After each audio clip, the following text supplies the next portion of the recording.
Изпитваш ли вина, когато имаш свои собствени нужди? За някои хора е изключително трудно да поставят себе си на първо място. Те с готовност помагат на всички около себе си, изслушват, подкрепят, дават, правят компромиси, но в момента, в който самите те имат нужда от нещо, се чувстват виновни. Откъде идва тази вина? Много често тя се заражда още в детството.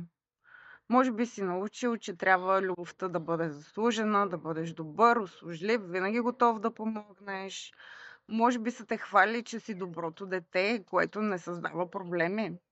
А може би просто не е имало достатъчно място за твоите чувства и нужди, затова си научил да ги пренебрегваш и да се фокусираш върху тези на другите.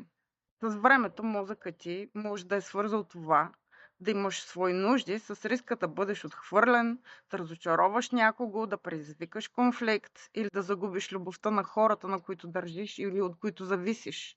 И така поставянето на другите пред себе си се е превърнало в начин да се чувстваш в безопасност.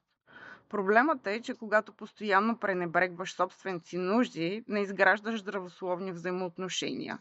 Това води до изтощение, до натрупано негодувание, до усещането, че си невидим понякога и до болезненото чувство, че няма кой да бъде до теб, въпреки че ти винаги си до всички останали.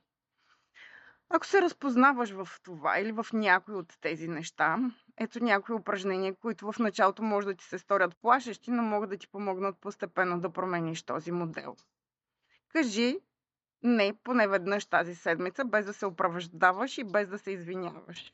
Похарчи повече пари за себе си, отколкото обикновено би си позволил. Купи си нещо, което истински искаш, запиши си масаж, инвестирай в себе си и просто наблюдавай как се чувстваш. Помоли някого за помощ.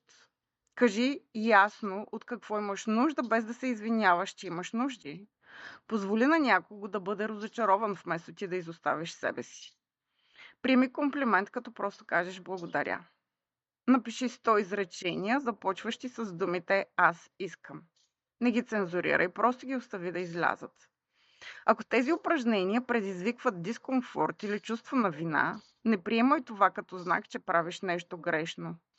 Напротив, това често означава, че започваш да променяш едно старо убеждение, според което твоите нужди са по-малко важни от тези на всички останали.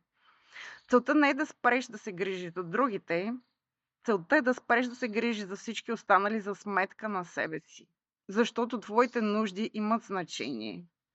А грижата за себе си не е егоизъм.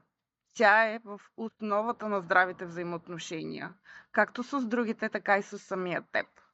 Ако се разпознаваш в този модел и искаш да го промениш, запиши си безплатен опознавателен разговор и заедно може да открием откъде идва този модел и да го заменим с нови по-здравословни начини да се свързваш с себе си и с хората около теб.